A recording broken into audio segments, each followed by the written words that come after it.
Hey, what's up? Hello. Welcome to Foxy Talks, the good, the bad, and the beautiful. I'm your host, Jamie Lynn, or better known as simply Jay, with most of my friends. Hell, clients at this point, just call me Foxy. I'm a medical esthetician and permanent makeup artist located in Ajax, Ontario, and owner of Foxy Wings Beauty, your one-stop beauty shop. On this podcast, we're going to talk about it all things beauty, business highs and lows, client stories, motherhood, and that weird dynamic of being a woman in your 30s. In between those segments, I'm going to have some guests on. This podcast is going to be real and raw, so there may be some cursing here and there. Apologies in advance. But like I said, it's going to be real and raw, so we're going to talk about subjects that tend to be taboo or people shy away from talking about. Because I think as a business owner, we should talk about it for either support or to help another business owner out. If you want to let me know anything about the podcast, topics you'd like to hear, discuss services offered, or trainings, please contact me at info@foxywings.ca, or you can find me on social media at Foxy Wings Beauty on both Facebook and Instagram.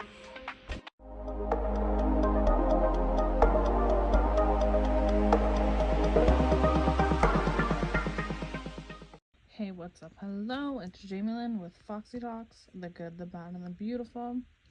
Yes, I took a hiatus yet again after saying I was going to get on a consistent schedule. I don't know about you or your families, your traditions, but it has been such a crazy freaking month that I need a vacation from holidays, it feels like, because it has just been non-stop. And this is the first year that I said to my husband, I'm not excited for the holidays, or sorry, I wasn't since holidays have passed, because it's just, again, so busy that you don't get to really sit back and savor or enjoy the moments. They just fly by and then you're on to the next thing. So, the elves. Do you do the elves? Are you lucky enough not to do the elves? I've always been told it was supposed to be gifted to you to be able to start doing it. And I can't remember who gifted us our elf, but I just like to say a big screw you. You should be setting up all these things instead of me trying to do it. We got through the month, did them all. We have 3 elves in our house, even though I only have 2 kids.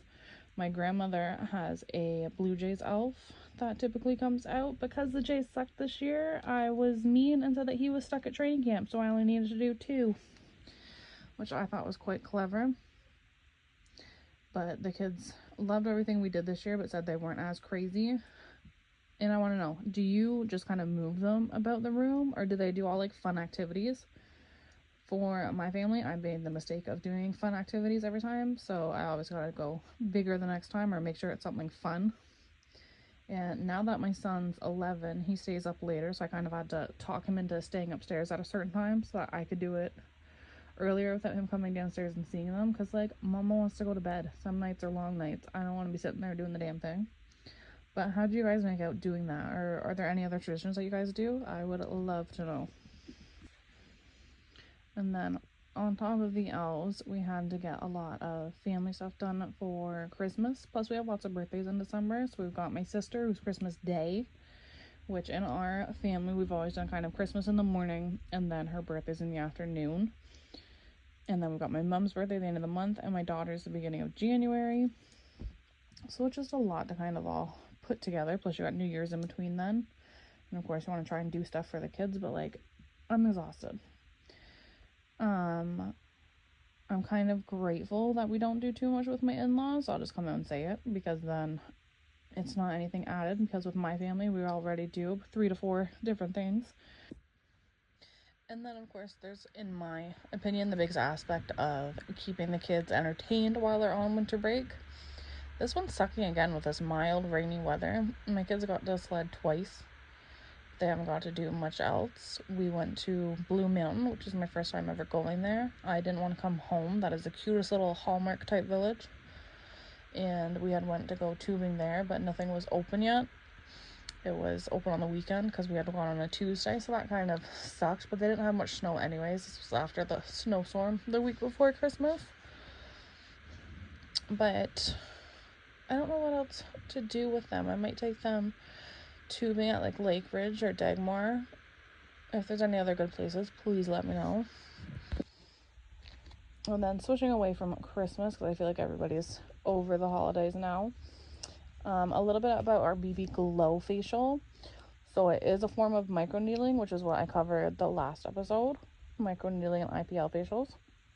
The only difference with microneedling versus a BB Glow facial is the serums used. So a BB Glow facial, of course, is going to give you that glow as if you're wearing a BB serum. But keep in mind, you do need about 3 sessions to really get that glow going on your skin and that tint showing. It's got a couple more moisturizing aspects to it because of the serum. So it is a little bit better if you're just wanting to cover surface scars or pigmentation on your skin versus just regular microneedling. It's a really super popular service within my studio.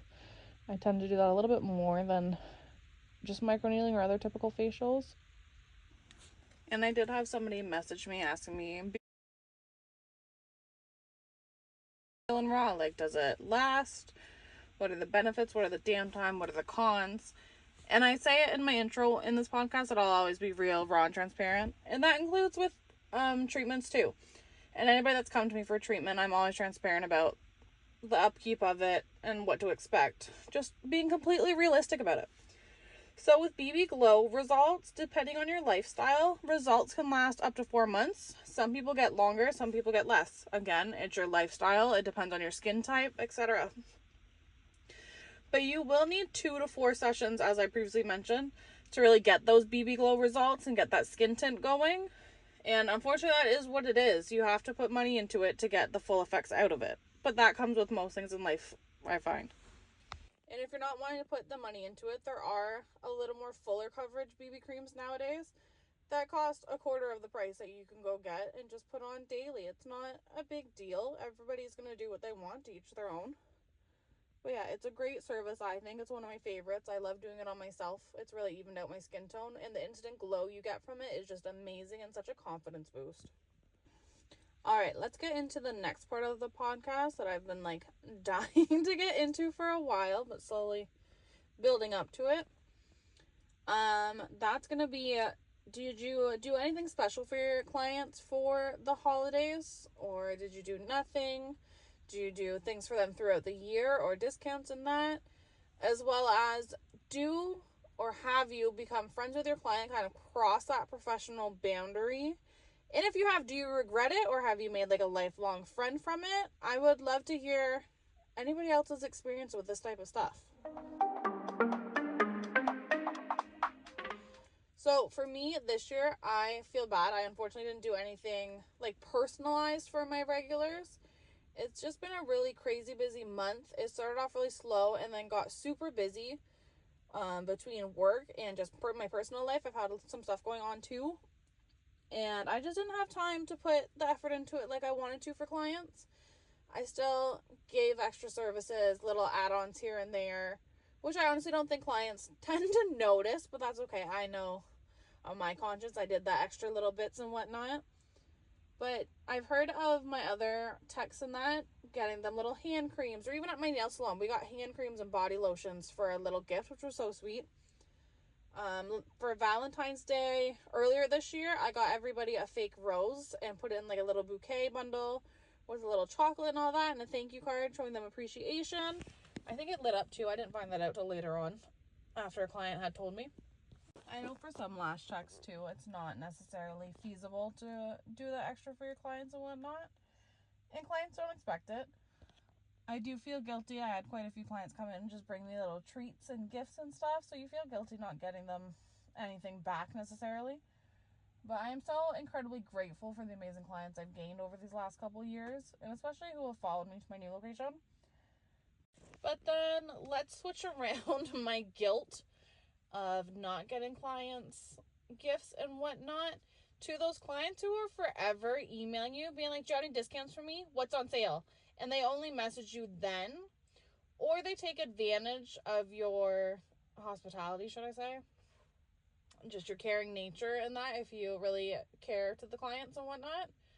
Because I have a couple clients who I don't even care to out anymore that message me every month for, like, let's say permanent makeup touch-ups, because I've done them a few times cheaper, but they're wanting to change their style of their brows, their liner, their lips completely and want that discount. Or they'll blatantly say to you, like, I don't like your new space. I don't like the feel of it. I don't think I'm coming back. I don't like the style of this. Like, they're just absolutely ignorant to your face, but think that they're being nice. I don't understand where people are that confident doing that. I could never do that to somebody, especially when it's their craft. Not only their craft, it's what they're doing for a living to make their family money. And these are the same clients that are complaining they're not making enough at work, or their boss is being a jerk, cutting their hours too short. They're not getting paid what they feel they deserve. Well, I'm not getting paid what I deserve when you're messaging me always just wanting a discount and coming around for then. I understand the world's expensive and we want things cheaper, but to blatantly do that to somebody, like, the ignorance is just mind-blowing to me. I guess I was just raised different. Like, I don't know about you, but when I get phone calls and it's, well, what do you have on sale? That price is too much. I just want to hang up the phone. I finally gotten enough of a backbone that when I do get those calls or those emails, I'll recommend them other people or say, maybe I'm not for you. There's other people out there. I don't need to deal with that. Especially when I've had students book appointments and then I'll do like a promo around the same time that their appointment is. And they will message me saying, hey, can I delete my appointment on the booking app and then book the promo pricing instead to save money? And half the time they don't even say to save money. They're just like, can I cancel that and get promo pricing instead? Like, you're a student in the same field. How are you that bold and ignorant to do that? It's just, oh, give your head a shake, because that's definitely what I'm sitting here doing. But that's where that cliche comes in of price yourself where you want to be, and those that know your worth will come and pay for your services. So I'm grateful for my clients who constantly come on a regular basis. They pay my prices with no questions asked.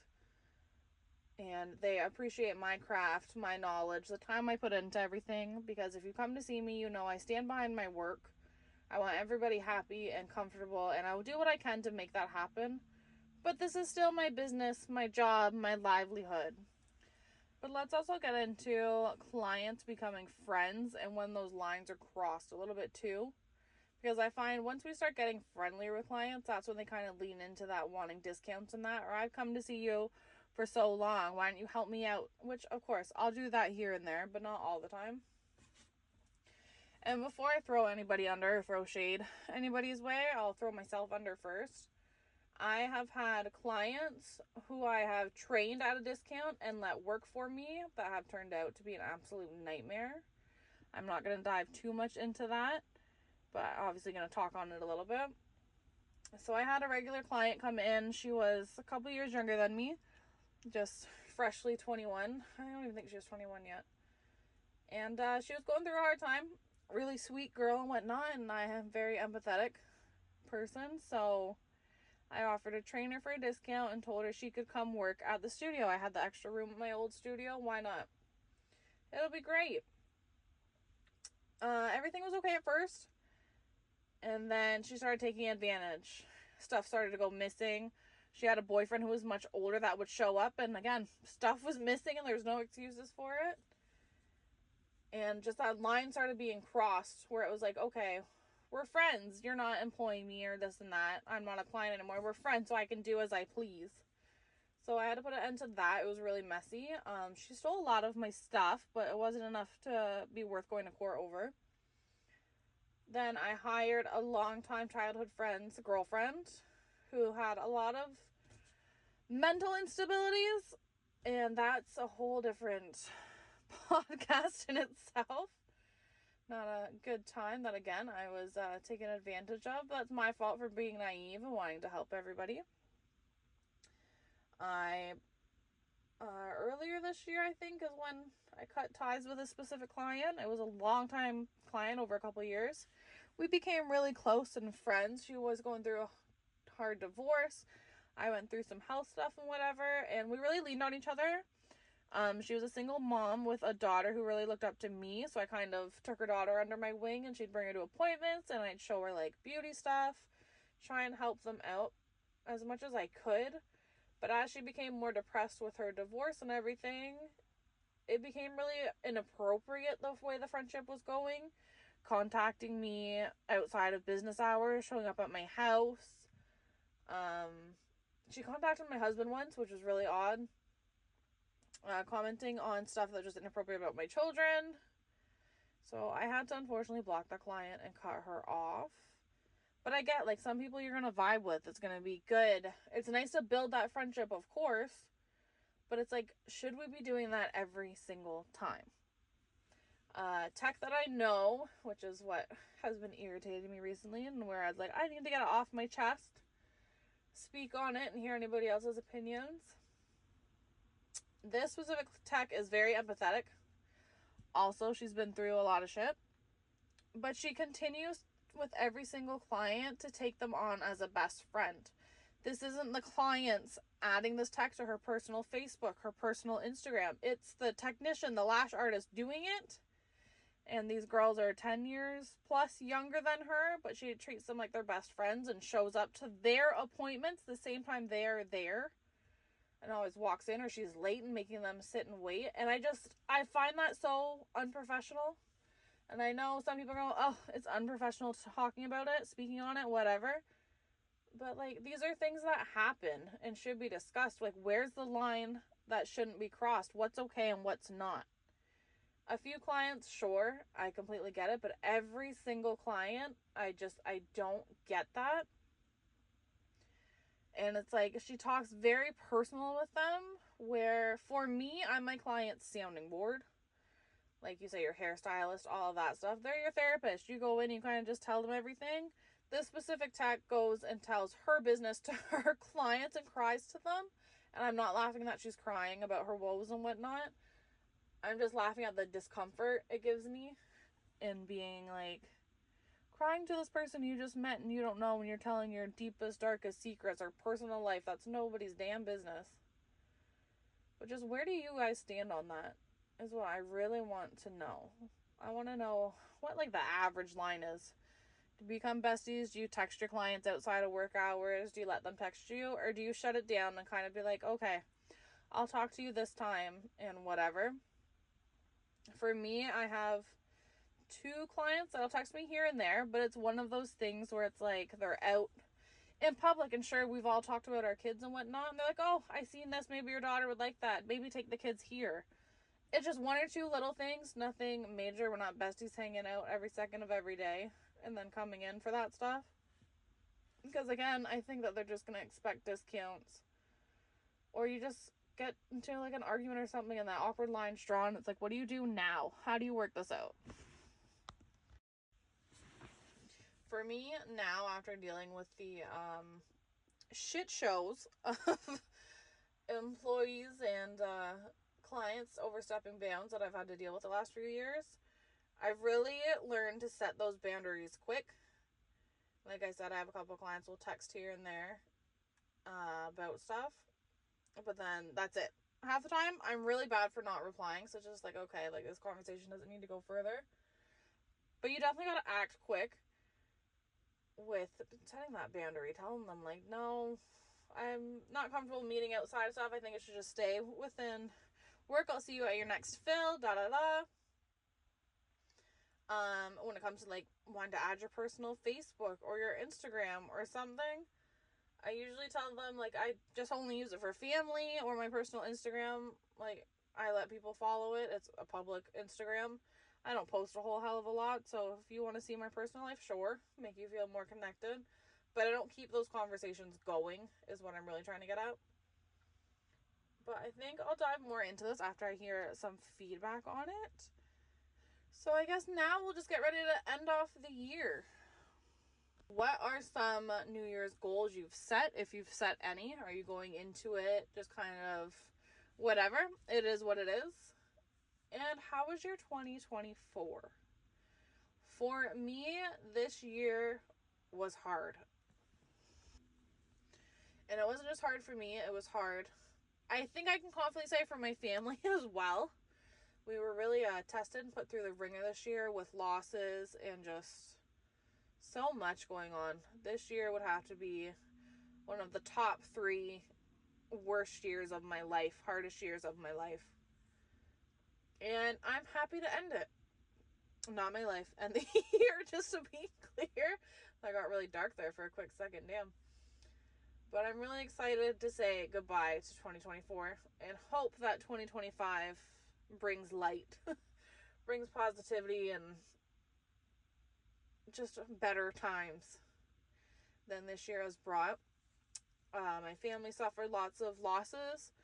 I lost a couple family members, quite a few friends, more friends than I think I've ever lost. Not only that little laugh is just the nervous of being just shocked, because when these deaths were happening within my family and my friends, they were all just a couple weeks apart. It was like back to back to back losses, and then I had a hysterectomy, so I was off from my surgery for a little while. That was supposed to like fix things, and just more shit happened. After my hysterectomy, I was forced to leave my studio of 5 years.